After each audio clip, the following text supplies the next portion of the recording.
It started with one test, one drop of blood, one impossible result. As a detective, I'd seen hundreds of DNA reports in my career, but never, ever one like this. The sample from the crime scene, it didn't just match one suspect. It matched three completely different people, all alive, all unrelated, and all living right here in the same city. At first, I thought it had to be a lab error. Contamination, a machine glitch, something simple and explainable. But the lab double-checked, then they triple-checked. Each time the result was the same, one crime, three matches. That's when they started calling it the genetic ghost. The murder itself wasn't strange, not at first glance. A break-in gone wrong, signs of a struggle, no weapon, no witnesses. But when the DNA came back, it ripped a hole in reality. The first match was a mild-mannered history teacher named Ethan Moore, living a quiet life out in the suburbs. The second, Ava Lynn, a biotech researcher working late nights at a genetic research institute. And the third, Jonas Reed, a taxi driver with a clean record and no connection to either of them. Each had a different life, different friends, different stories, and yet they all shared the exact same genetic fingerprint. How could three strangers have identical DNA?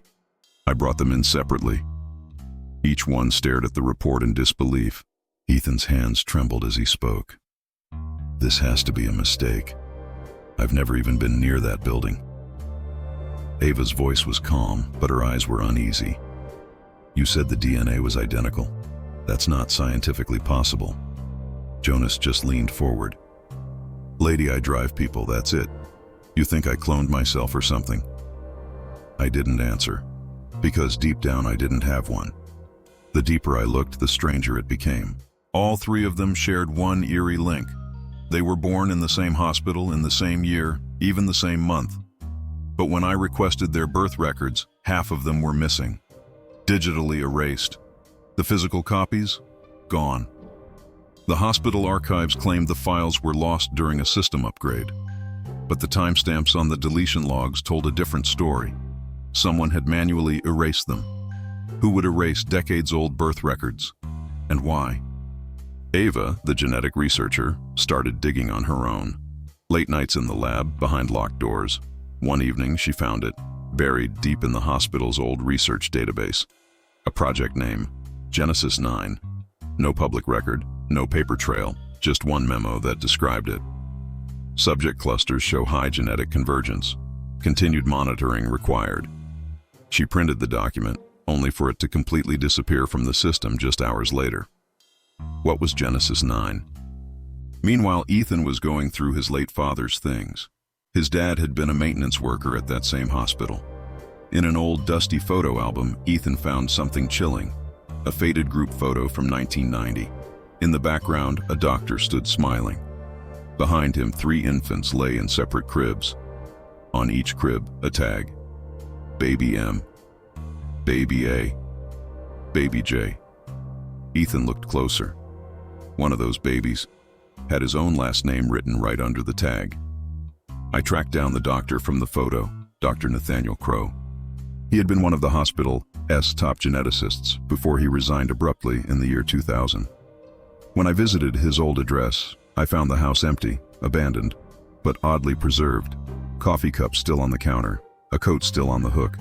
It was like someone had just stepped out for a moment. In the basement, I found something else. Hundreds of sealed envelopes, each labeled with a patient's name and a date. But when I opened them, every single envelope was empty. Empty files, empty house, empty explanations. Weeks later, a new report hit my desk. The DNA sample from the crime scene had been reanalyzed using new software. This time, it showed something even stranger. A fourth match. But this fourth person wasn't in any database.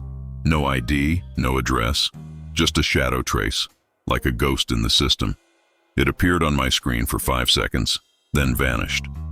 All that remained was a single username. Project Me 0. Ava, Ethan, and Jonas finally agreed to meet.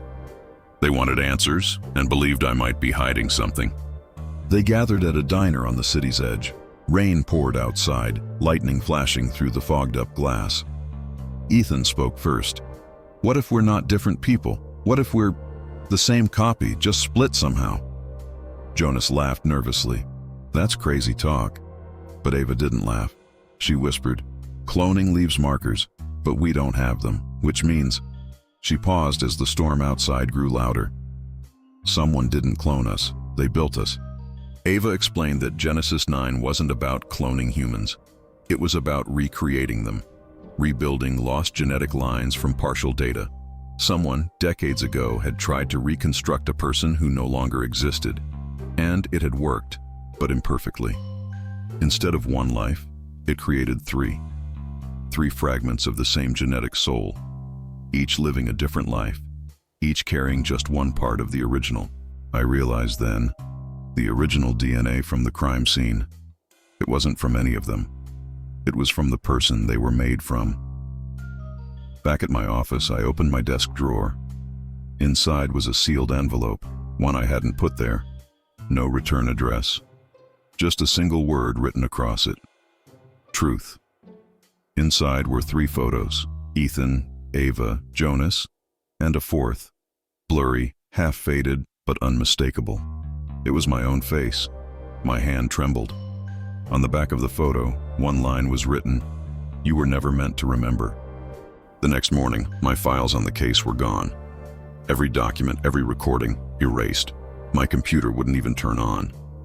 When I called the lab, they claimed no such DNA report ever existed.